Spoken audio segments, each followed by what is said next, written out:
আসসালামু আলাইকুম বন্ধুরা, আমি আপনাদেরকে আজকে চিতল মাছের কৃত্রিম প্রজনন ও পুনঃ উৎপাদন পদ্ধতি পুরাটাই দেখাবো। দয়া করে আপনারা আমার পুরো ভিডিওটা দেখবেন। এই যে আপনারা দেখতে পাচ্ছেন আমাদের হ্যাচারিতে যে চিতল মাছগুলি আপনারা দেখতে পাচ্ছেন অত্যন্ত বড়, প্রায় 2-2.5 কেজি ওজনের। যদিও ভিডিওতে একটু ছোট দেখাচ্ছে, এই মাছগুলিকে মূলত হরমোন পুশ করা হবে এবং এগুলির থেকেই কৃত্রিম প্রজননের মাধ্যমে ডিম সংগ্রহ করে রেণু উৎপাদন করা হবে। এই যে দেখেন বন্ধুরা, পর্যায়ক্রমে এখন এই মাছগুলিকে হরমোন পুশ করা হবে। বন্ধুরা, হরমোন পুশের ব্যাপারটা হচ্ছে মাছের ওজনের উপরে নির্ভর করে। মাছের ওজন অনুযায়ী নির্দিষ্ট পরিমাণের হরমোন পুশ করতে হয়। যাই হোক, দেখেন এই যে মাছটাকে একটা খুব সুন্দরভাবে হরমোন পুশ করা হয়েছে। এখন এই যে মাছটাকে ট্যাঙ্কিতে ছেড়ে দেওয়া হয়েছে, তারপরে আরেকটি মাছকে ধরে আনা হয়েছে। দেখেন তো বন্ধুরা, এটা অত্যন্ত সূক্ষ্ম একটা কাজ। এই যে দেখেন, এটাকে আবার এখন হরমোন পুশ করা হচ্ছে। দেখে মনে হবে যে খুব ইজি, হরমোনটা পুশ করে দিলে হলো, কিন্তু না, একটা নির্দিষ্ট পরিমাণ দিতে হবে ওজনের অনুযায়ী। যাই হোক, হরমোন পুশ করার পরে এখন এই মাছগুলিকে ট্যাঙ্কিতে ছেড়ে দেওয়া হয়েছে। আমাদের ট্যাঙ্কিতে অন্যান্য মাছ আছে যেগুলিকে আপনার পরে তুলে ফেলা হবে। শুধু এই মেল ফিমেল দুইটা আপনার চিতল মাছই থাকবে। বন্ধুরা, এই ট্যাঙ্কির মধ্যেই কিন্তু প্রায় 24 ঘন্টা পরে চিতল মাছগুলি আপনার ডিম ছেড়ে দিবে। এই ট্যাঙ্কিতে আপনার শাওয়ারের মধ্যে রাখা হয়েছে, পানির ফ্লো আছে এখানে। যদিও আমি ভিডিও করার জন্য আপনাদেরকে পানি স্থির করে আপনাদেরকে এই ভিডিওটা করে দেখাচ্ছি। যাই হোক, এই মাছগুলিকে আপনার শাওয়ারের মধ্যে রাখা হবে একটা নির্দিষ্ট সময় পর্যন্ত। মূলত এই আপনার পানির যে প্রবাহ তৈরি হবে কৃত্রিমভাবে, এই প্রবাহের মধ্যেই কিন্তু এই মাছগুলি আপনার ডিম ছেড়ে দিবে। আপনারা দেখতে পাচ্ছেন আমাদের এই যে আপনার চিতল মাছগুলি অত্যন্ত বড় এবং ভালো মানের।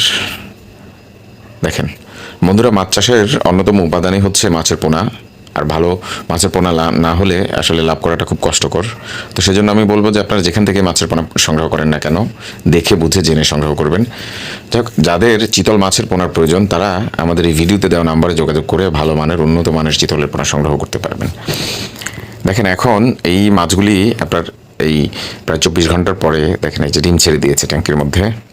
আপনারা একটু আগে দেখেছেন যে হরমোন পুশ করার পরে মাছগুলিকে ট্যাঙ্কিতে ছেড়ে দেওয়া হয়েছিল এবং এই ট্যাঙ্কিতে ডিম ছাড়ার পরে আপনারা দেখতে পাচ্ছেন পুরো ট্যাঙ্কির মধ্যেই আপনার ডিমগুলি ছড়িয়ে ছিটিয়ে আছে। বন্ধুরা, চিতলের ডিমটা কিন্তু অন্যান্য মাছের চাইতে অনেক বড় হয়, যদি এটা পানির নিচে দেখা যাচ্ছে না। যাই হোক, এই যে ডিম ছাড়ার পরে এই ডিমগুলিকে কিন্তু এইভাবে আপনার ঝর্ণার সাহায্যে ট্যাঙ্কির মধ্যে রাখতে হয়। আমি যাই হোক ঝর্ণাটা বন্ধ করে আপনাদেরকে দেখানোর চেষ্টা করতেছি।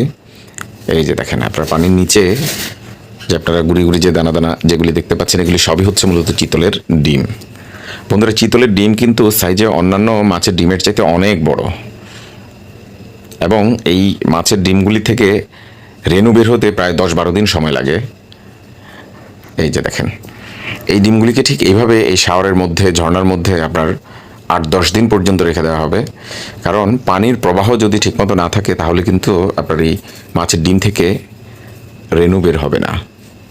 পানির প্রবাহের মাধ্যমেই কিন্তু সকল মাছের পোনাই ডিম থেকে রেণু বের হয়। দেখেন এই যে চিতলের ডিম থেকে রেণুগুলি বের হচ্ছে, সদ্য ফোটা রেণু। একেবারেই গুড়ি গুড়ি, ভালোভাবে আপনারা তাকালে বুঝতে পারবেন, একেবারেই গুড়ি গুড়ি দেখা যাচ্ছে। আমি ভিডিওটা টেনে আর একটু দেখানোর চেষ্টা করলাম আপনাদেরকে, যে আপনারা দেখতে পাচ্ছেন এগুলি সবই হচ্ছে মূলত চিতলের রেণুপোনা।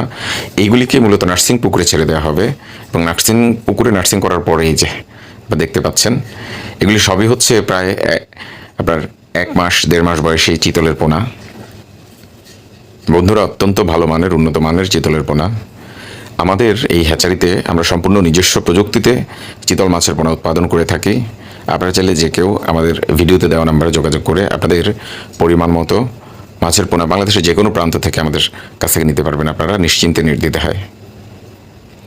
ভালো থাকবেন সবাই। আসসালামু আলাইকুম রহমতুল্লাহ।